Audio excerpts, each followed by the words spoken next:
Our next presenter, Daryl Blakeway from EY.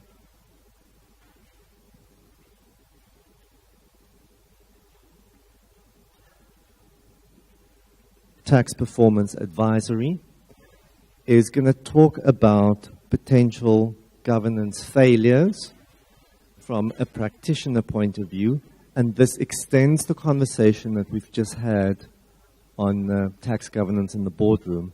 I welcome Daryl to the stage.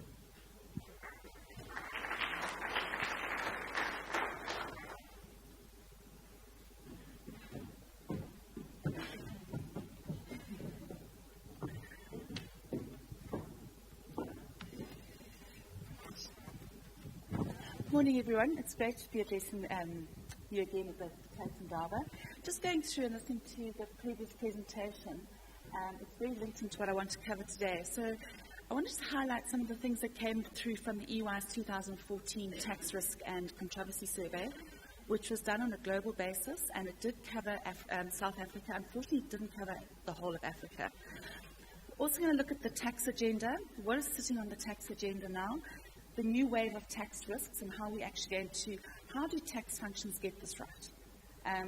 Marcus has also gone into the whole thing, cost constraints, not inking for governance. How do we get this right as a business process? We're going to also touch on income tax accounting, which you probably are going to look and think, why on earth is she going there? Just to highlight where the risks are coming through on income tax. Looking at managing tax controversy. Understanding the global focus on BEPS and what does it mean from a tax perspective? What's actually in it for you in terms of BEPS? Defining the company's total tax picture. Now, we did allude to that earlier when we were looking at the Google and the Starbucks, Amazon. That was all based on a corporate tax line. Okay, what I'm going to show you now is the whole picture of what you should be looking at from a tax picture. And it's not just about corporate tax. And then the last one, I'm just going to give you some ideas of what do you do now? Where do you go? How do you review your existing tax governance framework? So if we look at this now, it's actually quite interesting how things have really changed. So in our survey in 2011, 60% of the companies we surveyed said they were concerned about the media coverage, the significant regarding taxes. It's gone to 89% in 3 years. That's a massive jump. We look at 65% of the largest companies surveyed agreed it is not, it's a no-win proposition to be in the press. And just a quick question is, how prepared are you as corporates should you go into the press? Who's going to respond? What is your actual strategy if something does go into the press?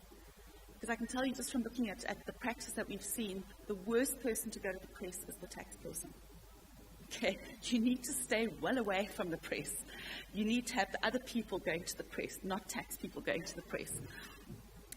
71% of respondents said they were going to have to increase the number of people within their tax department regarding the BEPS obligations. So if you look at where we are in BEPS now, so we've done quite a few now where we've looked at country-by-country reporting readiness and seeing where corporates are in terms of are they actually going to do this country-by-country reporting and how ready is their data. So typically now when you're looking at tax data, it's very different to what they're asking from a country-by-country reporting basis. Are we going to increase the staff level within the tax function, or are we actually going to integrate this back into business? And that's a choice that corporates need to make. Because it's BEPS, doesn't mean it should necessarily sit within the tax function. So if you look at your country-by-country reporting and you're looking at your number of resources that you have to report, you're looking at your intangibles, you're looking at your profit before tax, you're looking at your tax cash payments, why does that always have to sit within tax? And it's something that you need to challenge, because I think that the clear thing that's coming through now, where you're looking at tax functions that are really efficient and effective, really have got tax as a business process. It's not a compliance function. It runs across all your processes.